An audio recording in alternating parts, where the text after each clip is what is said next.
goodness, not many know, but that was a very special moment for me to be in front of my colleagues from a decade ago. But I'm here as your provost after a decade, and I want to say how thrilled I am to see so many faculty, staff, and students here at the Ann Ferren Conference concerned about teaching, learning, and research.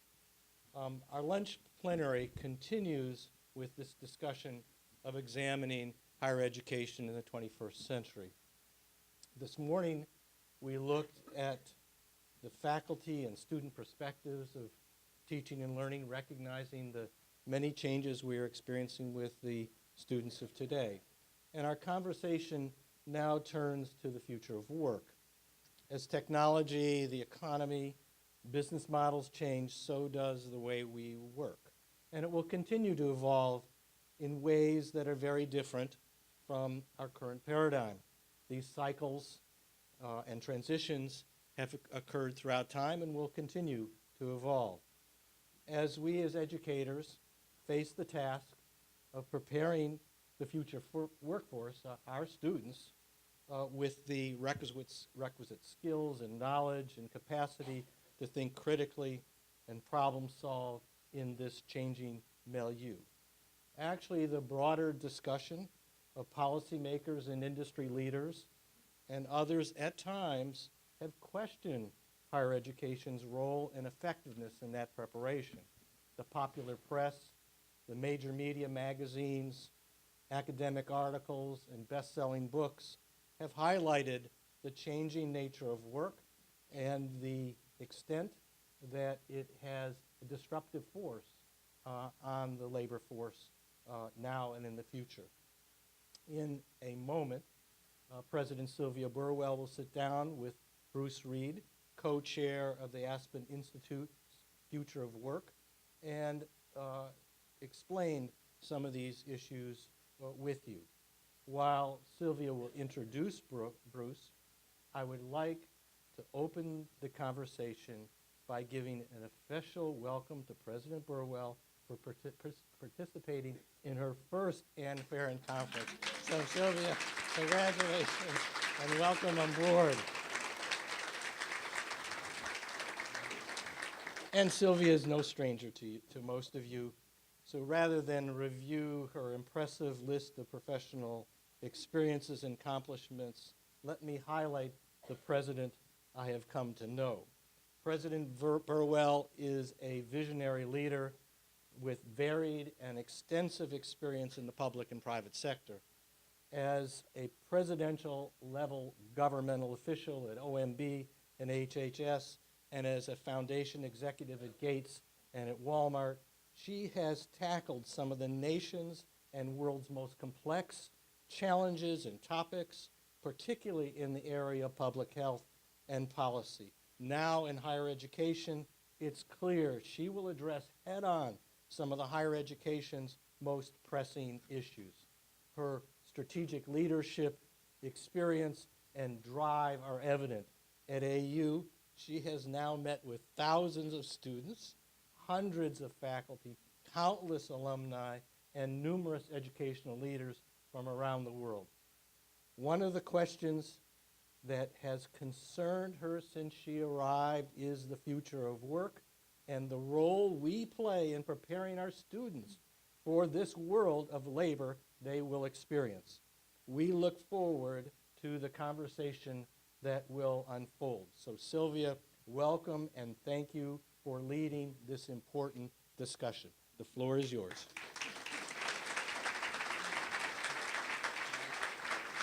Are we on? Yes, yes, yes. So Scott, thank you very much for that introduction, and I am very excited to be here at my first Ann Ferren Conference, and do just want to add my thanks to your support for creating something where we can come together as a community in this way and think about the future and think about our work together in a way that we don't normally do that, and also for your 2 decades of service to this great university. So Ann, thank you. And Bruce, want to thank you.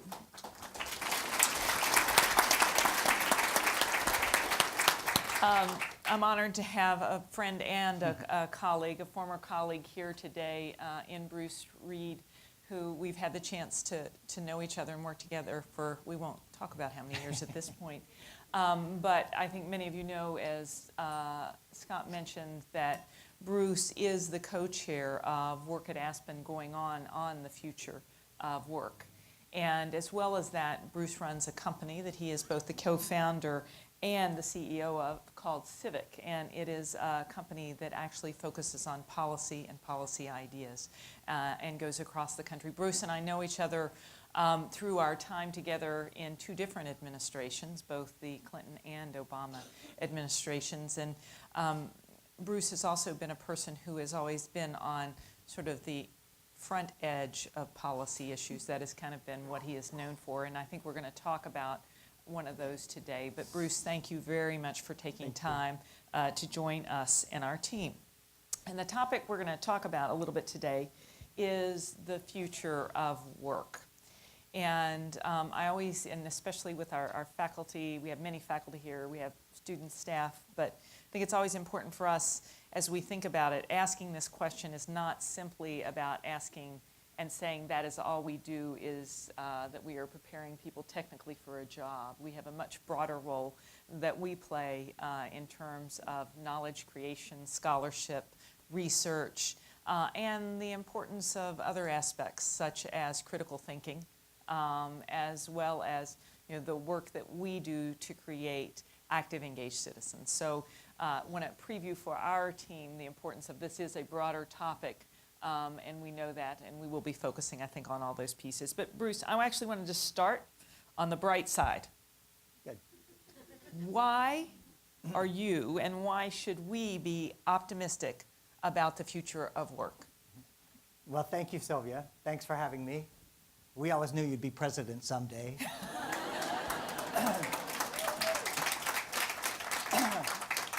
I think for me, the most exciting aspect, or at least potential, of the future of work is the promise that it offers to dramatically expand the freedom for people to pursue their passions and design their own lives. If you think about it, this generation is going to have an unprecedented ability to be their own boss, to choose their own hours, to decide whether they work at home or at Starbucks or at the workplace. And I think one of the surprising things that I've learned over the last 2 years in this work is just how much that independence and flexibility and autonomy matters to people. Probably no surprise to you, you're all your own bosses. But yes. If you talk to an Uber driver or a Lyft driver and try to convince them that this is a bad deal, you're not getting paid enough, they'll say, well, yeah, I'd like to make more, but you can't imagine how much it means to me to be able to choose when I work and when I go home to my kids. And that is a freedom that has been underappreciated in our system for a long time. I also think if we do it right, and it will depend a lot on the policies we choose as a country, that it will expand the ability of people to live wherever they want.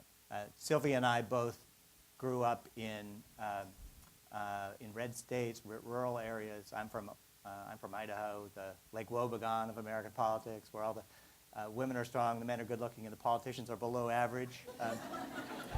She's from West Virginia, but those are places. Those are the kind of places where, there were a lot of dreams that you couldn't pursue there. And so it was a wonderful place to live, an unbelievable place to grow up. But for some of us, we got to a point where we couldn't pursue our passions there, and so we came to Washington. That isn't, if we do this right, we will be able to disperse and decentralize opportunity to a degree that we've never seen before. I mean, if you're smart, creative, online, have a 3D printer, there's no reason why you couldn't run a small manufacturing facility in West Virginia or Idaho or wherever you wanted. that isn't happening on its own. Quite the opposite, actually, that all the great minds are flocking to the coolest places. So it's going to take some work to make sure that that kind of infrastructure is widely available. But I think, for the most part, we should be extremely excited about the potential. And to that, in the state of West Virginia, I don't think it's urban legend, there are more PhDs than coal miners in the state.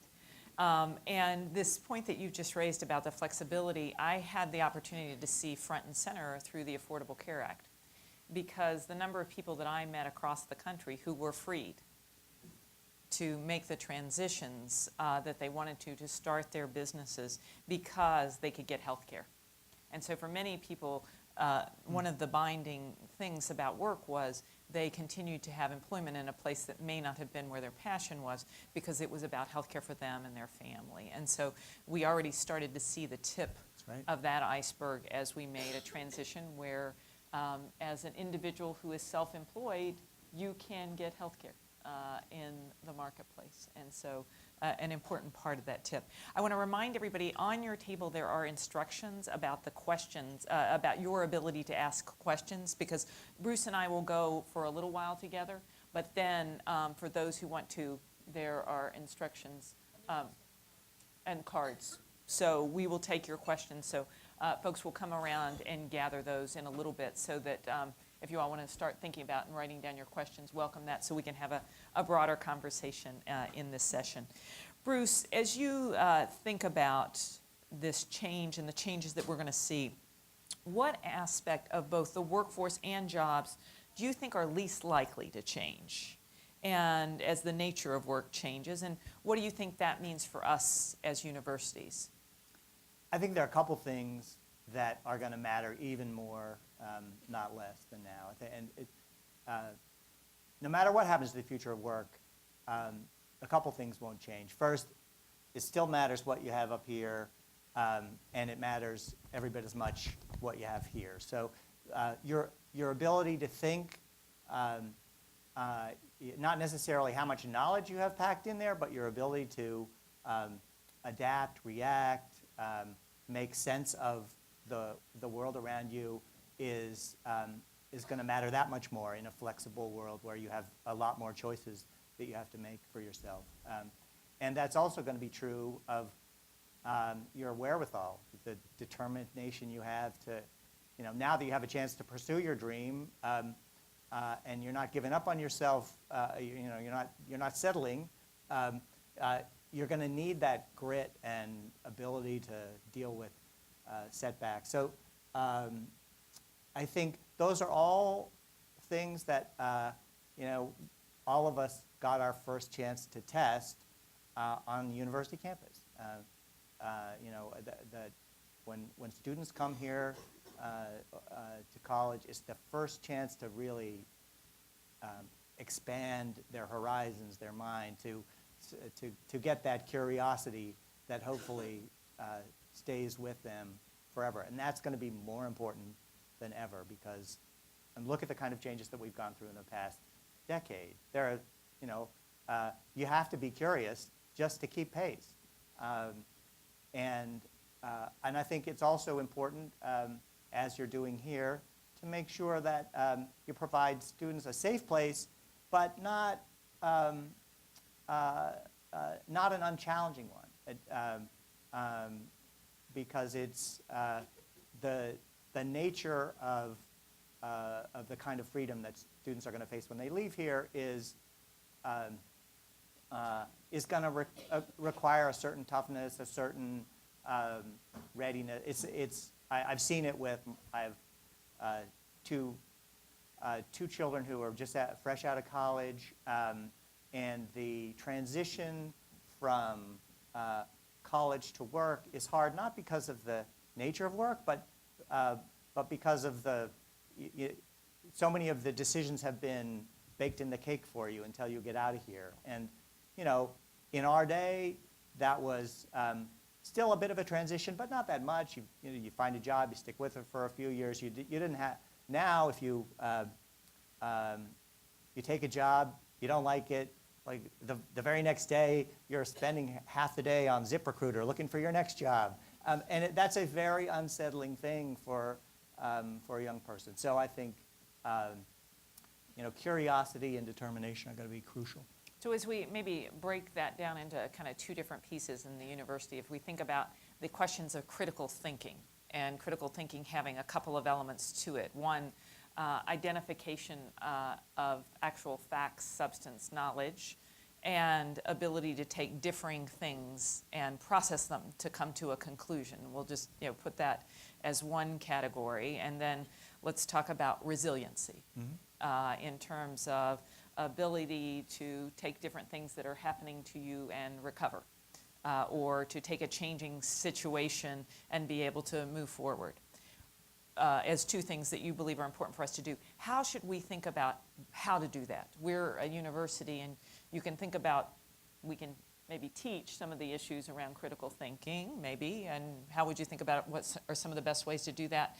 And the resiliency, how do you think we should go about? Are we going about it in the right way? We have liberal arts education here. We do different types of seminars, writing, we do all kinds of steps along the way. But do you have thoughts about how we should be doing moving folks along on that critical thinking and moving them along on that resiliency? I think one thing that universities can do is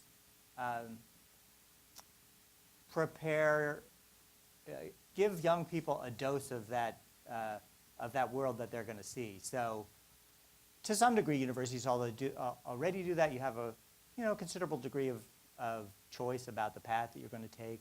But I think that students are going to come to campus wanting even more of that, even the ability to design their own major, to work on projects where either alone or with others, where they're testing themselves in a way that's not just by the book. And I think that's a wonderful field for experimentation on a college campus that will be will work it'll work wonders for critical thinking and quite a bit for resilience as well. There's nothing, students who write a junior paper or a senior thesis where it's the biggest undertaking they've ever had and it's all all on them. That sort of thing forces you to, or an engineering project. That forces you to take responsibility for your own destiny in a way that just learning what you need to do to pass a test doesn't.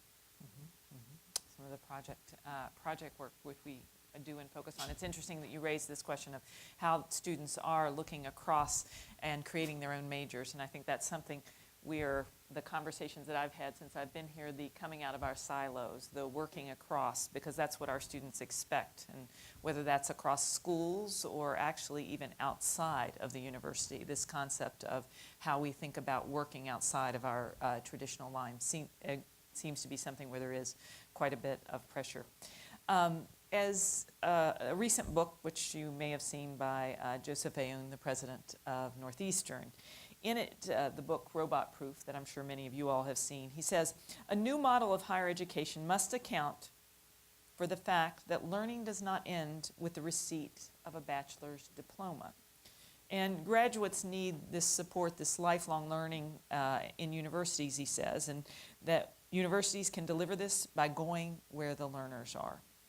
So how do you think about how we as a university should think about this concept of lifelong learning, and that many of the students that we see today are going to be on a trajectory I like to do, they're going to come in and out of learning, and we as a university want to be engaged in that. How do you think about that question and what we should be doing? And then the second question which Aoun raises is meet them where they are. And that can be both the way they learn or it can be geographically, but how do you think about those two questions? I think one challenge that universities have always faced, but is more pronounced now, is to leave students wanting more. I think often, too, my own graduate school experience, Sylvia and I, she's much younger than I am, but we went to the same graduate school. I was an English major, and then went on to get a master's in English. And as an undergraduate, English was the chance to read all the greatest novels ever written. It was every great author was opening a new door every time.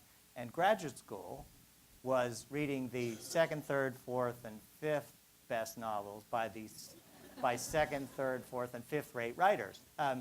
And by the time I had 2 years of that, you know, I didn't open another novel till my 40s. And I think that's something to keep in mind for that it's the hunger to learn more that is going to help young people make it in the world. And so commencement day really has to be a commencement, not a, you know, I'm exhausted and I made it to the finish line and I never want to crack a book again. And that's a tough thing, I think.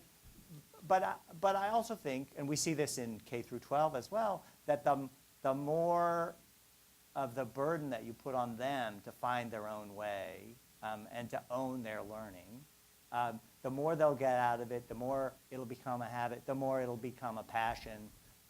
Because, you know, if learning is their idea, they're never going to quit. That creation of that love of learning, that getting them to do it on their own, those two things kind of came together in your comment. And just in terms of the students that we get, and as students come to us, and this is, you know, our culture of helicopter parenting, the idea that, you know, the things that have been done, you know, how students are so busy, they're so busy with all their activities that, you know, you as a parent, do you require them to, you know, are they doing the laundry for the family, like, so they know when they get there how to, you know, all of those things. And so this question of the pressure of the balance of we are receiving students who come more stressed with more behavioral health. And so how do you think about balancing that pushing on the accountability and responsibility for, like, we're trying to transition you here because you're going to be out in the world and you need to do it on your own, and accepting them to, you know, the transition of when they come here and how they need to learn some other skills, and you're pushing some of these other more basic skills, not just the learning? Well, I've spent my career in politics, so far be it for me to tell a room full of teachers how to teach. But I think that a good part of it is high expectations and then a fair amount of flexibility and freedom about how they get there. And I know more about K through 12 education, and I've certainly seen it there where there are unbelievable things happening in part with use of technology in some schools around the country where they have kids build their own playlist of the things that they want to learn, and then instead of the student, the teacher harping at the student about, you know, passing this test, that test, another test, they give the students the chance to kind of go through it at their own pace and prove to the adults that they can do it, and it's they're testing themselves rather than being you know, tested by others. It's a tough balance because you know, if you do it wrong, you can end up with low expectations. But I think it's an exciting possibility. So about a year ago, the Future of Work Initiative put out a report, Toward a New Capitalism was the title of the report. And it describes how progress in the future of work requires close partnerships between education and employers, was one of the themes in it. And the report notes that over the last decade that businesses have cut their spending on training as a share of the overall economy by half, if you measure it in terms of growth of the economy instead of just dollars. And a survey by Accenture showed that in the last 5 years, only 1 out of every 5 workers receive employer-provided training. And so as we're thinking about this long term and this future of learning, can you help us understand why do you think businesses are cutting back on the spending of training, if we all think it's the future and related to the future of work? And how do you think about this broader question of who should pay? Because this gets to a broader question for us, the economics of higher ed, in terms of who should pay when we think about learning. Who should pay for 2-year degrees? Who should pay for 4-year degrees? Who should pay for graduate degrees, and who should pay for those in and outs? I think the reason that it's happening is that businesses are under incredible pressure. They're competing against the rest of the world. They're having to constantly innovate. They're under pressures that they shouldn't be from investors who want short-term returns. And so businesses are increasingly reluctant to invest to spend on anything that they think they can get away with not spending. Training is a particular problem because businesses are spectacular at training workers to do the job that business needs them to do, or the next job that they might need in the same company. But they have no incentive and, frankly, no desire to train you for another job, to give you skills that would allow you to make the next leap in a different profession or at a different place of work, because they're afraid that you'll leave. And I think that's an area where policy can make a difference, where we have crazy tax incentives, where we have all kinds of write-offs for capital investments, but not the same for human capital investments. It's a company can deduct whatever it wants to spend on executive training, but they can't help a student pay off a new worker pay off their student loans without giving it to them in the form of income. So the kids are taxed on the money. So that we can't just harp at business and say solve this problem for us. We need to reward the good actors for doing so. But I also think, as a country, we have to recognize that institutions like this one are the crown jewels in our future economic prosperity. That at the state level, at the federal level, we need to make education more accessible and more affordable, not less. We need more research universities and more widely distributed ones. So I think that is that's going to be a high-pitched battle, as all battles seem to be these days. But essentially, what we're trying to do is negotiate a social contract for the 21st century. And the social contract we have now was the product of a lot of battles throughout the early part of the 20th century about how much pressure were workers going to put on businesses, how much was government going to get involved. And around mid-century, it was in everybody's interest, organized labor, business, government, to have health benefits and other benefits tied to the workplace. And so we heavily subsidized employers' ability to provide insurance. All that that whole social contract has frayed to a large degree.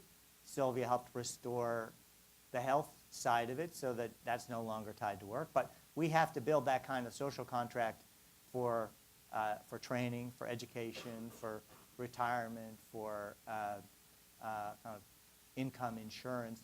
And that is going to be the most profound policy debate of the next several decades, because as it turns out, no one wants to pay for that. We surveyed employers to see whether they thought it was their responsibility to pay for these benefits for their workers. And 2/3 of employers said no. So that's how far we are away from a consensus on this. If we had surveyed individuals, we probably would have gotten about the same response. And many of these things are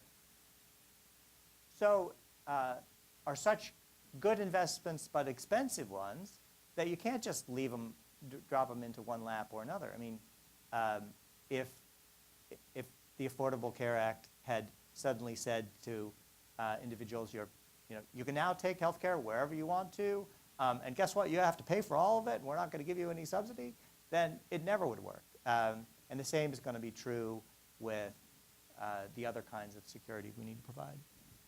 Do you think one of the things that was an interesting statistic, and one of the places where the analytics around the ACA originally, that the analysis was incorrect, was the number of companies that would drop? Yeah. So one of the hypotheses that when the Affordable Care Act came into being was that what would happen is companies would make a decision that economically it was better for them to drop and pay penalties and subsidize their workers, that economically the numbers would work so that they would drop people and push people into the marketplace, so that you as an employee would receive some subsidy from your employer and be told, get your own health care, go to the marketplace. But that did not occur. That is one of the larger places where the CBO, Congressional Budget Office, analysis did not come to pass. And do you think, I think it's related to this question of the losing, the upside of everybody has freedom to move. With that freedom to move, the marketplace being more fluid from an employer's perspective, how do they think about it in terms of, I think many of the employers believe that healthcare is a benefit that they offer that can attract people. Right. How do you think about both sides of this, and how do we create the right incentives for employers to think, wow, this is something that will attract employees to me? Well, I think that's a telling lesson. The bottom line for employers is they would rather their workers stay. They want a happy workforce. They want a talented workforce. Sylvia doesn't want you to go to another university. She wants you to stay here. And Thank you, Bruce. And so it's not as though we have to pick up the tab for everything that a company should do for its workers. But I think we have to make sure that the playing field is level enough that it's not an insane business decision for a company to decide that it's going to provide some smart long-term investments in its workers. In the most kind of cutting-edge, competitive, creative companies, this is not an issue. In Silicon Valley, companies go even further. They not only provide you, every meal and a massage and a ridiculous salary. Yoga. But they also give you a piece of the rock, a stake in the company, so that if the company does well, you'll do well too. So I think there's, but the dark side of the trend is that one of the reasons that the safety net part of the ACA is so important is that the fastest growing part of the economy is contingent workers, contract workers who don't have an employer, who work for a custodial service or some kind of independent agency that provides the services to another employer, and they get no benefits at all through their work. So over the last decade, all the net new job growth in the U.S. has come in those kinds of jobs, jobs with zero benefits, and that is, that's happening because employers feel like they need to shed that cost, and to them, those workers are interchangeable. They don't feel the need that they once felt to hold them for a career. And I think that's that is a norm that we have to push back against very hard. In terms of our work here and the students that we're training in terms of the future, are there particular things, whether if we think about artificial intelligence, if we think about things like that in the future of work, how should we be thinking about, there are two things we need to think about. What is our course offering in terms of things that our students will be interested in, want to know, want to learn? How should we think about that part of it? And then the second part is, again, coming back to, well, you can only get that so right. I'm not sure we would have predicted things. Mm-hmm. And what are the other things we should be doing as the belts and suspenders to, there's course offering, and then there's what else should we be thinking about and doing as we think about this future of a changing workforce, including, physicians, the question of can, certain pneumonias be better recognized by, those kinds of examples where it's very high end. Certain pneumonias are now possibly better recognized by computer imaging and computers than, visual eye. And so Right. even high end things, not that we do not have a medical school, but even things where one would think, and we're not. So you'll know as that was not a strategy point, not at all. Please do not read anything into that. But I made a conscious choice. I'm happy here, came here without a medical school. We don't have a football team either. But, how should we think about those things, Bruce? I think on the first, on the course offering side, I think it's important to be nimble. In any institution, there's a tendency to kind of stick with the classics, and I'm all for some of that. But there are a lot of exciting, cutting-edge things happening outside academia that are well worth studying inside academia, and giving students access to that in ways that can make this all seem relevant to them is a good thing. I think as far as worrying about training people for the jobs of the mid 21st century, nobody has any idea what those jobs are going to be. I've talked with the people who've estimated that 47% of the existing jobs, job classifications, are going to be automated by mid-century. But they admit they don't really know that, and they don't. And what we really don't know is what those jobs are going to morph into. It could be, for example, the writing is on the wall for truck driving, as we have known it, which is the largest single profession in America. It's the #1 job in 29 states. Affects about 5 million people. It's a high-end job by middle-class standards.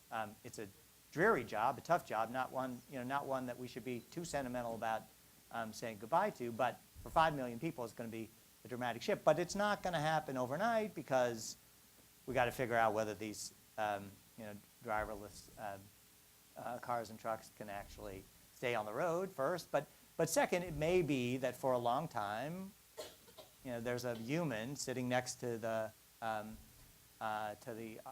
automation to make sure that it stays on track.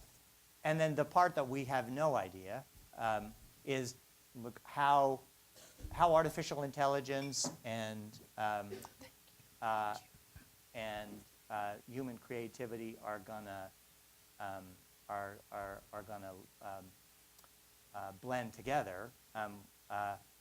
I went to a conference on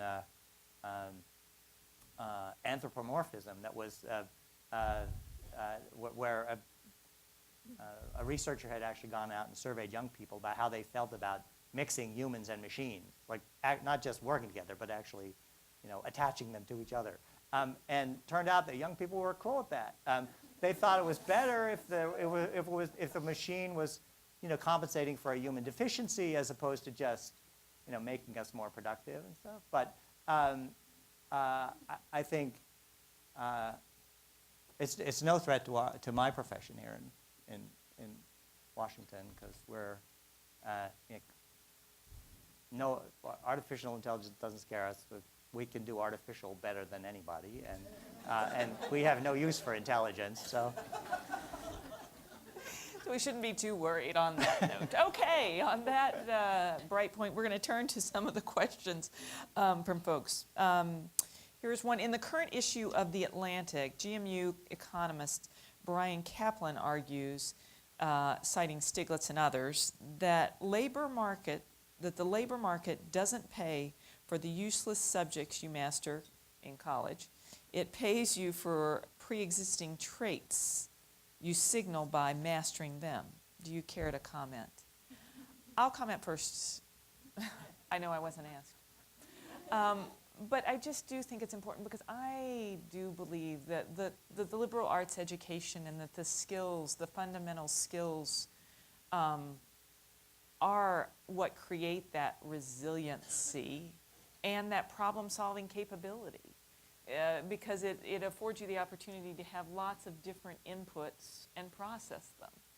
You know, I have to, so I'm kind of pushing back against that comment and believe that. I think we have to think seriously about that. And that is a part of our strategic process because, Bruce, as you and I discussed at our table, this is one of the important contextual issues, what the future of work looks like and what it means for us as we put our strategy together. But that would be one point of view. But let me, I think the question was No, for I you. agree. Look, I think the real economic divide is between those who finish college and those who don't or don't go at all. Our particular failure is with those who go and don't finish. And that happens for a combination of reasons. You know, it's that have to do with cost and quality of what they're doing, and also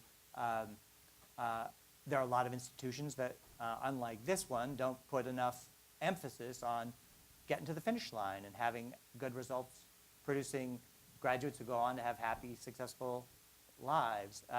And so I think all the beating up on, you know, liberal arts education is crazy. The people are doing fine, like more than fine, if they've kind of mastered the world of learning. It's just if they never get the chance or if they come up short halfway through. And you spend a lot of time on K through 12 as well. And, you know, in terms of the emphasis of the problems that people are focusing on in higher ed, what part of the, I mean, we're kind of at the end of the process. Yeah. You know, there have been 12 years before. How do you think about weighting, if we're thinking about the challenges you just articulated, what percentage of the challenge falls K through 12 and with us? Well, so, Going off script here. Gotta watch me. Poor Bruce. I did try and give him the topics, but. Look, so much of a young person's potential is either realized and kept going or dampened in the early years from birth to 18. They're just so many opportunities to miss out on the chance to develop the love of learning or fall out of love with learning or to go awry in lots of other ways that I think the problems we have in higher ed are high-class problems by and large. They can be expensive high-class problems, and I think that's particularly true with a lot of for-profit colleges that charge a lot and deliver a little. But much in terms of democratizing and equalizing opportunity, most of the work needs to happen in K through 12. And there is a sort of interesting sort of debate and revolution going on in high school that is comparable to the pressures that you're under here, where parents and students are worried that the stuff that they learn in high school is actually going to be useful to them later, and that's always been a challenge. And it's even more of a challenge now. Like it used to be, if that's the track you wanted to go on, there was at least a vocation you could educate yourself for. And now there's no way that that if the universities can't train young people for the jobs of the mid-century, certainly the high schools aren't. So, but I do think there's going to be a lot of pressure on,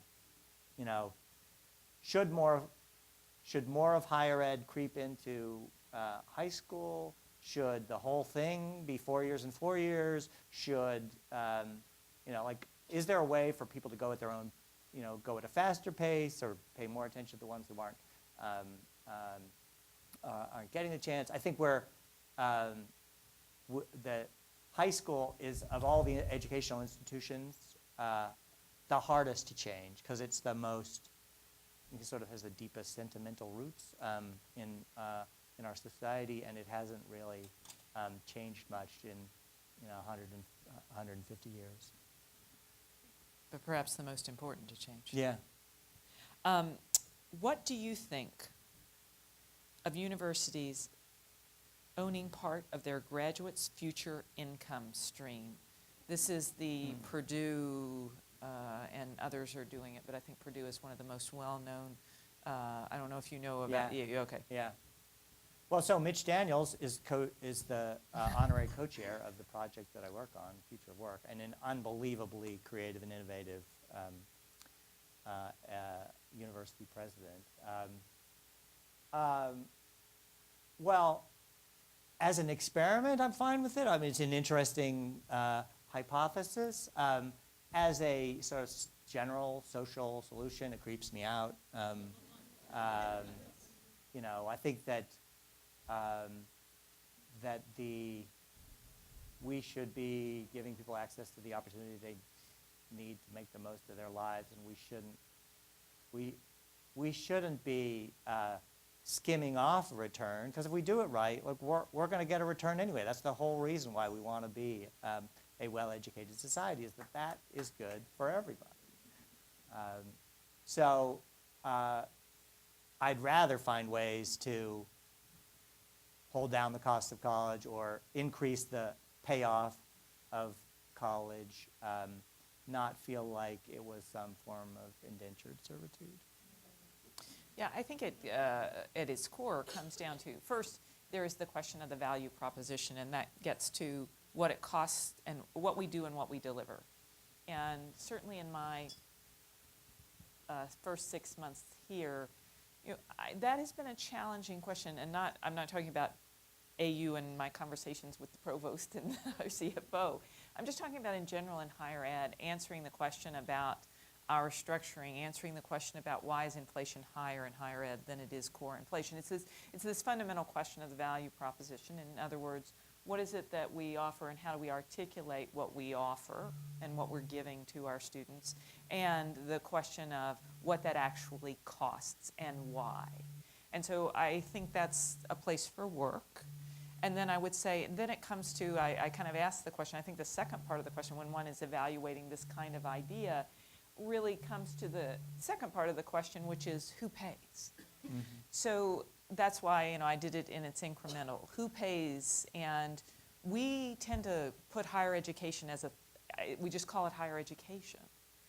And, you know, I actually, the more time I spend, you know, it is a little like healthcare. So everybody in this country, but a very small percentage of people in the individual market, and we're like talking probably under 20 million people in a nation of 300 million. Okay, probably, that's the high end. I'm given like lots of space.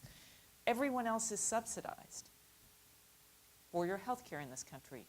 We are all subsidized by the tax benefit that an employer receives by providing health care. It's what you mentioned earlier. If you are on Medicare, you're highly subsidized. If you're on Medicaid, you are highly subsidized. But I mean, the bulk of people in the United States, 150 million people have employer-based insurance in the US. So half the country, that's where the biggest chunk is. Medicaid is subsidized. And so, and the marketplace is subsidized as well, but for the portion who don't, their income is too high. And so this question about who pays, I think, who should be paying gets you to this. And if you think that an individual should be responsible, and then you get to the secondary question of, if I have answered the question of who pays, do I want to account for people choosing different career trajectories, and does that make a difference in how much someone should pay? And so I just think we think about it in pieces. Mm-hmm. It's as if there are tactical responses to the issue that everyone goes, college costs too much, and that's how we as a sector and as a society respond. So I know I wasn't asked, so we'll keep going.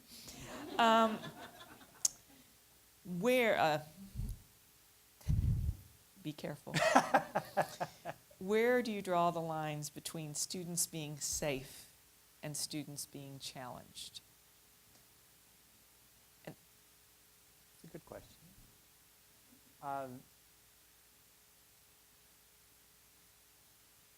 Well, I think the purpose of a broad liberal arts education is to be subjected to people from different walks of life, different points of view, different ways of thinking that challenge the assumptions and stereotypes that you brought with you, and that challenge you to refine, defend, explain, and understand your own. And I think that's that obviously very difficult tightrope to walk for any university, for any for any individual, because it's because you want in some settings you want that to be something of a challenging conversation, maybe an argument, maybe a debate, but not one that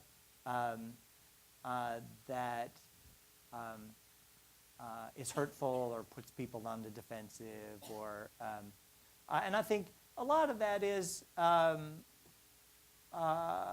setting some guardrails, and like if I really had the answer to this, I'd go be a university president, but I don't, so I'm not gonna, I have no interest in refereeing that kind of debate. But I think it's you can have a lively conversation where everyone's challenging their assumptions, but it's the same problem that we have in politics. Like if everyone goes into it with a closed mind and thinks that and questions the motives of people on the other side, and isn't willing to take into account that they might have a valid point of view, and that that I don't have a monopoly on the truth, and I might learn something from this exchange. Like if we don't all do that, then we see what happens. And I think what the grown-ups in the room can do, not that we have any in politics necessarily, but in your case, what the grown-ups in the room can do is set some rules around that and encourage it, and not rush in necessarily every time somebody scrapes a knee, but to be careful that everyone involved is aware of the consequences of the way they're approaching that debate. And I think thank you for that, and thank you for the response. I think your response is reflective of conversations about issues. And I think one of the challenges that we face on campuses is that it's people's lives, and it's the things that surround that. It's certainly getting it right, and the modeling of the behavior of the substantive conversations around points of view and issues. But then there is the situation that campuses like our own are faced with when you don't even kind of get to the point of dialogue. And I would say, for instance, that our campus we had about 15 posters, Confederate flags with bales of cotton, and put up in particular parts of our organization the day we had just launched our anti-racism center. And so part of the conversation when people use the word safe in our campus communities is related to the fact that it's about where there's not even that's not even an opportunity for dialogue. And we had a unity event afterwards, actually on the steps of this building, and that was actually one of the very interesting points that Armand raised. Is like, come have the dialogue. Whoever did this, let's even get to the point. Yeah, I think you're talking about the ways to have the constructive dialogue, and I think that's what we can do in our classrooms, but it is about this broader culture and how people feel and what's happening when the dialogue's not even occurring, and that is one of the things. So, but thank you, and it is one of the tough issues that I think we all face, but I think we as a campus are committed to facing together and working on as an entire community to work to get to the part you're talking about and the broader part. Regarding critical thinking, how do you incorporate assistive technology into the classroom or field work? What are you seeing that's working?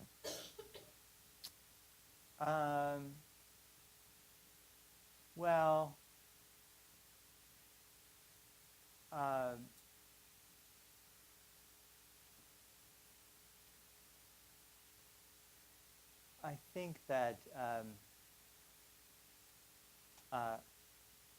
this isn't directly on point, but there are a couple of like exciting things that I've seen that that are in university settings that I wanted to tell you about anyway. So I'll use it as an excuse to Perfect. more or less dodge the question. But you know, We're learners, we're curious, we'll take it. two great success stories that are really exciting in their potential to spread elsewhere. One is Arizona State and the partnership that they have with Starbucks, where they make it possible for part-time workers who are halfway through college but aren't able to, they're working, so they're not able to finish, the Starbucks will pay for them to finish their degree through ASU online. It's like changes people's lives to be in that position where you're not stuck having to work all the time in order to save up money to someday go back to school, but you can do both at once. And I think that's if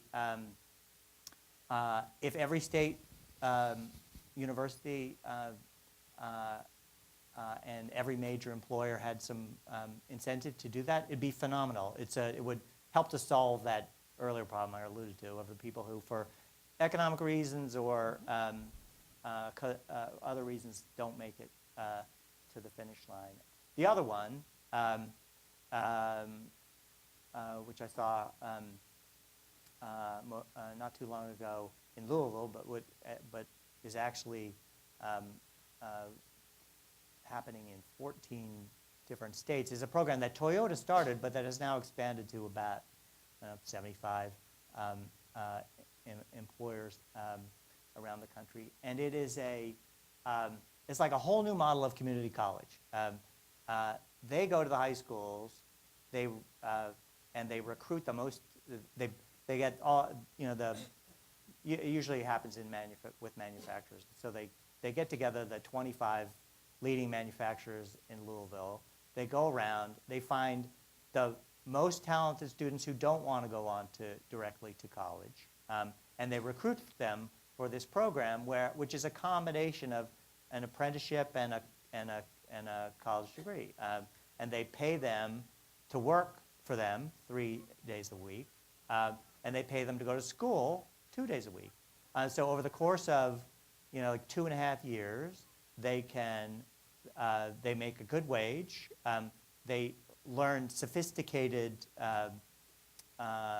manufacturing processes. They learn, a lot about the future of work, and they graduate with an advanced manufacturing technician degree that is far more useful and applicable than your average community college degree. And it's something that is phenomenal, and a lot of them, they're now trying to figure out the model for how do you do that for a 4-year, how do you provide advanced degrees beyond that, where it's a way where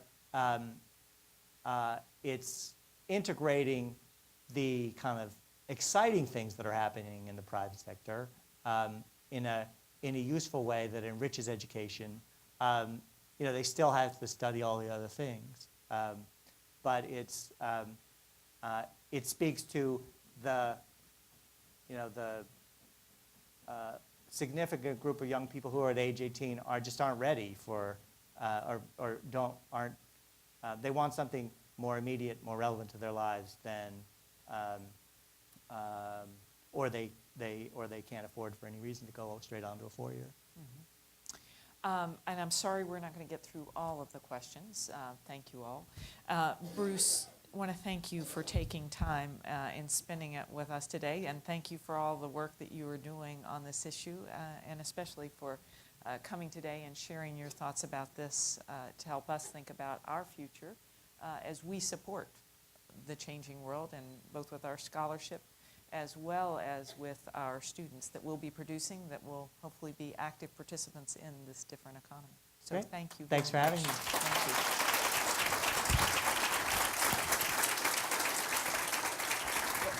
Yeah, I'm going to come right over. Oh, yeah. Bruce, thank you.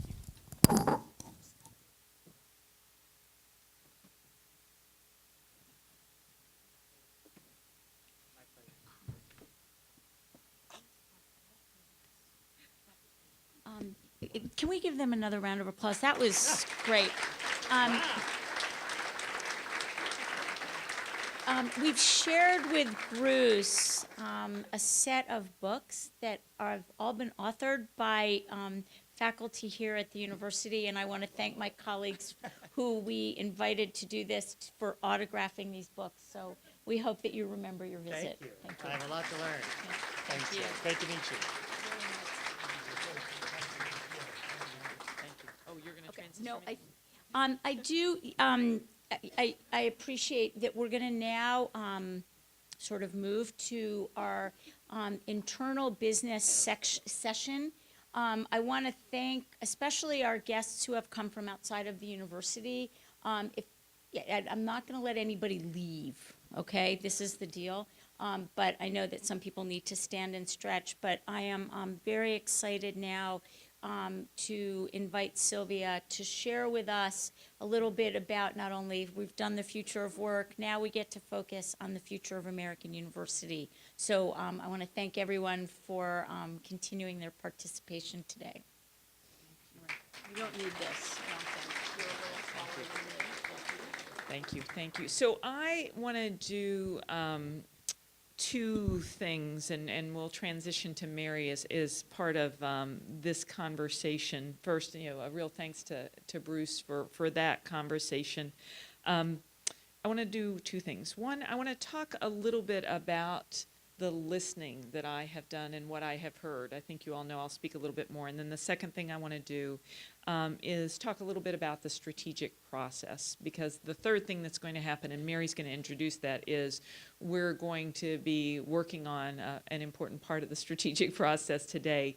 I think we felt that having this gathering of our community in this way, we've been doing it in different places and forums, that we could not miss this opportunity with this kind of attention and focus that we have at the Ann Ferren Conference to help us shape our future. So first, I want to say a little bit about what I have heard. I think most people in this room, because you've either participated in a school, you have participated in one of my monthly faculty breakfasts, some of our staff gatherings, the leadership retreat, our student meetings for some of our students here, that there have been many of those, our alumni gatherings, have even had this conversation with parents, our board of trustees. As part of coming new to the university, there's learning about the university because I'm new, but there's also contributing to the base of our strategic process. And I kind of did both of those things at once, and did it in the form of three fundamental questions that I'm going to repeat them. You're tired of hearing them, but just to refresh everyone. Those three questions are: number one, what distinguishes or differentiates American University? Number two, if there's one thing you would change about our university to help us get to the next level, what is it? And number three, if there's one thing that must stay the same for us to get to the next level, what is it? And those questions I have consistently asked after group after group after group. And the good news is there's a lot of consistency, and I want to share a little bit about that. This information, together with some of the work that we've done at the leadership conference as well, really, I think, contributes to a starting point that helps us think about mission, vision, and values, as well as helps us think about our strengths, weaknesses, opportunities, and threats, SWOT, as a university. And this is input to it. And when I came to the university, as I've told many of you, I mean, the question I get asked everywhere, and if I probably paused and we did the question, is, what's your vision for AU? That's what everyone inside and outside wants to know. But it does take some time, because I could have put together a strategy, done it on paper. I had ideas when I came, and it would have, hopefully been a logical, looked good on paper. But if it is not connected to the fundamental DNA of who we are, of who American is, first of all, it wouldn't be a quality strategy, because it's not related to the university. And second, it would never be implemented. And so this process, and a part of the process I'm going to talk about after I talk about what I learned, is important to getting a high quality strategy.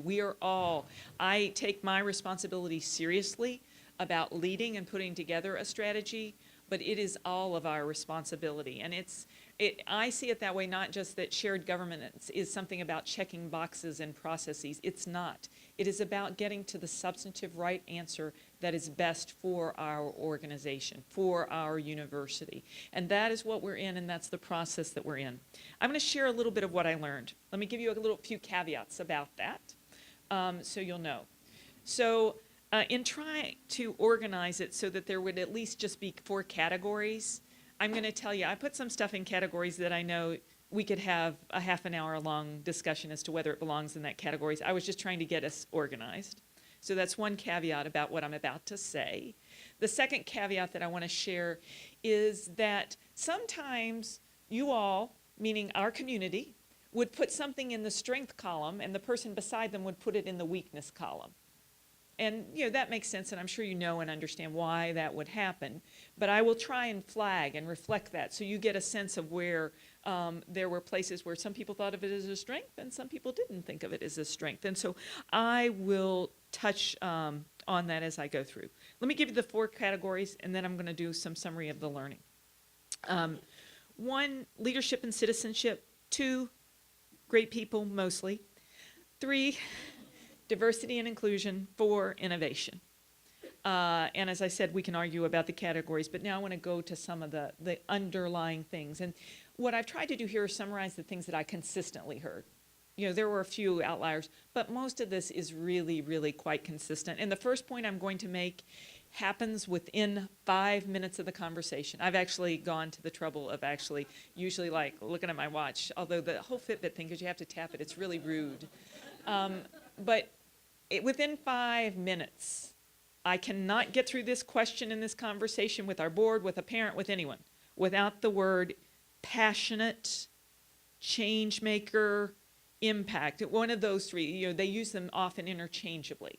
But like the passion thing and contributing to change, you can't get through the conversation without that happening. If you ask me the single most common thread, that is it. And I love the way one of our students who's abroad, I met with alumni, I met with students, I've met with people all over, and she phrased it this way: there's no indifference at American University. Whether it's staff, faculty, anything, there is no indifference. And whether it's, what you're interested in is the arts, or literature, or dance, or policy issues, it just is across. And so that is a theme. Change maker, deliver impact.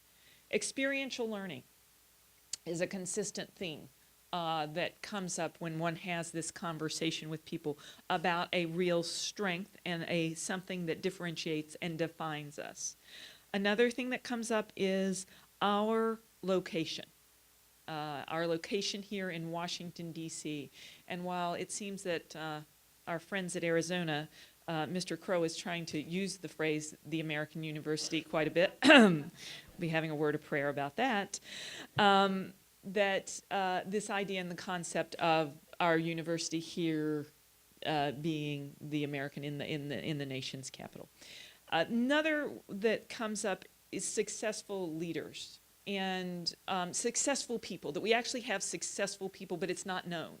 When people talk about it, it's like they're successful and it's not known. And I'll just give you 2 quick anecdotes on this. One is I go and I do an alumni luncheon at J.P. Morgan. And there are 40 of our alums that come to lunch, in the middle of the summer with not a lot of notice. So, you got to think we have more there. At the luncheon, we do everything. And one student said, I just have to tell you, I was an alum. I mean, these are people who graduated. Many of them are hitting 30 and beyond. But this one says, I just have to tell you, I was on the phone with that person over there, and we were both on the phone, and I said, well, I have to get off because I have to go to a meeting this lunch. And this person said, well, I do too. They had no idea that they were both AU alums. And so this idea, including, okay, so this morning at the Washington Economic Club with Secretary Mnuchin speaking, and I go, this is important to us in our university in terms of us being present at these places. And so I go, and, last time I went, I've only been 2 since I've done this, but every single time at the head tables, there were 4 this time, last time there were 2. there's at least one or more AU grads. Now, so this is in like this city, and these are all people who, and unbeknownst, you wouldn't have known. And so this idea of strong leaders that are outside, and it also our Golden Eagles. So it is our, when we have All-American weekend, and we celebrate those who have graduated for 50 years, we have a luncheon. It's called the Golden Eagle Luncheon. And for those people, you're talking to these people like the mayor of a small community here. The other person is head of the Association for the Prevention of Cruelty to Animals. These are people that go and contribute and lead in their communities. Great people mostly. This is one where the general sense of this one is, yes, that we have great people. That is a little some people say that is a little more aspirational. Our students discuss the way that faculty and staff engage with them on this great people thing. That is a consistent theme. Another one is a sense of the importance of people defining the place. And this is interesting. This one tends to come out more in the context of faculty than others, but it does come out for students and it does come out for staff. I came to American University because I wanted to come to a place where these people are. And there's this question of a collective, and that it is a group of people who come because of passion. It usually connects back to that passion point. I wanted to come to a place because this is a place of people of passion and change. And that also backs into innovation and nimbleness. And you'll see when I come to that that's kind of on both sides. Diversity and inclusion. This is one that's on both sides, and I'm sure we can all appreciate why. It is on this side that it's aspirational because obviously with the incidents we have had and what we see in our campus climate survey, that is something where we need work. It is on the positive side that people believe it is a value that is respected, and whether that's our anti-racism center or the history of the Center for Israeli Studies, those things. So that one's on both sides, but as a plus, it is the importance of these ideas to who we are. People believe it is definitional. They believe it is a strength, that it is definitional to who we are. The other thing is the international component. International always comes up in this conversation. And it comes up in the form of our engagement internationally, whether that's our programs that we send students to abroad, our scholarship in the space of international relations, the presence of international students, and the presence of international faculty as something that defines us. Innovation. The innovation comes out often in the moving on the research front, and that we are moving on the research front. It comes out in we're going to be carbon neutral by 2020. There sometimes are specific examples, and then sometimes it's the broad category of research. I should just say, whenever that comes up, the next comment that follows, and it's usually the person who's beside the other person, says, but we have to remember we're defined by our teaching as well. And so the concept of I have just decided to call this the and concept. That at this university, people believe in the and. They believe we need to continue rising on our research, that we've made good headway, but it's a place that we've got to continue to build, but we do not do it at the expense of great teaching and engagement with our students. Nimble, willing to try new things, aspirational, sometimes bureaucracy is the word that comes up. So we, because of our size, because actually we're young. We're having our 125th birthday, but when you go back over the history and stuff, when we really started to gain traction and move, we're relatively young as a university, and so that provides opportunities for us, and people see that we are more nimble paced. You will hear people say, I came here because, like, man, you go to some of these other places and, like, in terms of faculty, like, they don't want to try the new things. And so there is this nimbleness, but at the same time, again, the person beside the person who said nimble usually says bureaucracy, there are constraints, there are things holding us back, we don't get to do as much innovation working across as we'd like. The STEM, STEAM, entrepreneurship, the arts, it comes across this way. We need to and do STEM our way. We don't have a school of engineering. We don't have a medical school. So we're on that verge of thinking about STEM, STEAM, the arts, how we combine these things and do it our way. And I think the out of silos, that is something one hears that we need to work out of our silos. So that gives you, I think, the waterfront of what I've heard, but a summarized version of the themes that have been consistent, and I hope that rings true, in terms of your experience. It's going to be important when we come to the part that Mary's going to do. I wanted to spend just another minute or two on the strategy process. And I will be outlining this in one of my regular communications that I'm sure everyone reads.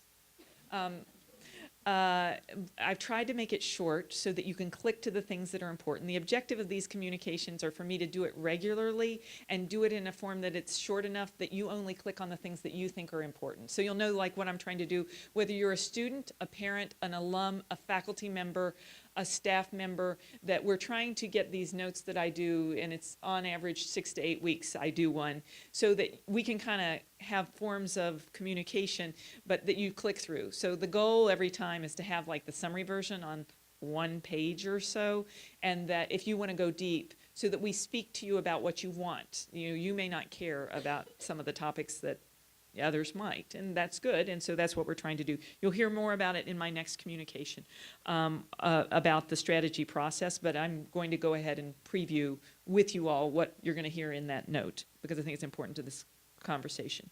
We are embarking. We had sort of an informal, and now we'll have a sort of a more formal process in terms of all that input. In terms of the strategy process, the objective is that by October of this year, we will have a 5-year strategic plan in place that will be a plan that will have broad consultation and input from our community that will lead to a high-quality plan that we can implement. At the same time, you all should know concurrently, while we're doing the strategy plan, we are thinking through the campaign. That will be very important to thinking about the questions of resources to fund that strategic plan, and we will be doing an effort around our marketing and our branding. So, this is all going to go on at once. We are going to try and align the processes so you don't get asked 18 times to comment on each one. In terms of getting through this, and we're going to have it done. We want the majority of the work done by May. The provost has been very clear with me about our cycles, because remember, I'm just going through everything for the first time. So important to know and understand that when we hit that graduation time, in terms of the work we need to get done, I got it. I got it. I understand. That's important. It's also, the other thing that I have heard is we need to be careful about fatigue, which is why speed is kind of important. That the organization has answered lots of questions and done a lot of work, and thanks to all of you who contribute to diversity inclusion, RISE, the curriculum, the faculty senate manual, we do a lot. And so doing it as efficiently, getting the input, but doing it on a timetable and approach that allows you to continue with your very important day-to-day work. So we have set up a university strategic planning committee that has 18 members. 6 of those are faculty. It includes alumni. It includes staff. It includes students. And that will be a group of people that will be a part of a process. There'll be a group of people that will help with thinking, but they also will be helping listening and making sure that we are getting the great ideas from the community. We will also, once we have strategic imperatives, we'll come back and create subcommittees so we have expertise once we know what we need expertise in. Because you want the strategic imperatives, that can't happen until you know what you're focusing on. So there will be subcommittees that will also be a part of that. There will be outreach and gatherings that we will have, mixed, not mixed, and by mixed I mean different, faculty, staff, students together, sometimes not that way, to get input in groups face-to-face, and we are working to figure out how to do technology. And I know last time, and actually even as part of the search process for me, you all use technology to get input. We want to see if we can advance that technological use for those of you who want to participate, but feel a commitment of a certain type of time isn't what's right for you. And so that gives you a sense of sort of the process. Let me just outline the 3 areas. So first is getting to a place where we have a pretty good sense of mission, vision, and values, and that Mary is going to help us with, and we're going to have some conversations about today. The second is doing our SWOT analysis, and that is our strengths, weaknesses, opportunities, and threats. And these things contribute to there, because out of the SWOT analysis, one would hope that what you're going to be able to derive are strategic imperatives. And then once we have those, filling in on the specifics of what we will do against those imperatives, including the types of measures that we need to measure ourselves as we go forward. That is the brief version. I think this is something that we will be talking about as a community and together throughout these months, and whether it's in my faculty breakfasts or other gatherings, this will be a consistent theme, because when I think about one of the most important priorities I'm working on together with the provost and the entire university, this getting a strategy, a 5-year strategy for us is one of the highest priorities I have. So with that, I'm going to turn things over to Mary so we can actually get to work.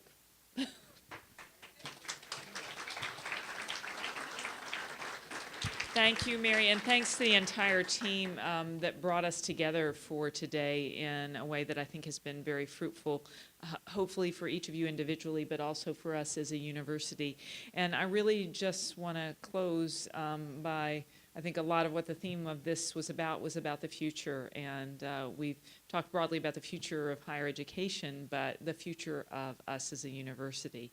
And appreciate those of you who have engaged throughout the day is part of this, and I think it does come to the African proverb of, if you want to go fast, go alone. If you want to go far, go together. And your all's engagement throughout this day, I think, is a part of us going far. And so I want to thank everybody for your participation, and I'm going to thank you in advance for your participation over the next months as we work through this strategic process, because I think it is a very exciting time for us as a university. I'm thrilled to be able to come in at a point in time with all you all have done, with all that Neil and Scott and all of you all have done to get the university to where we are, because I think we are at a great point to think about strategically what will help us go to our next level of what we do in terms of delivering on scholarship, on research, on students, and on all of those things coming together to make the change that is a consistent theme of what this university does. So thank you all very much, and I will look forward to hearing and seeing more as we go through this process. Thank you.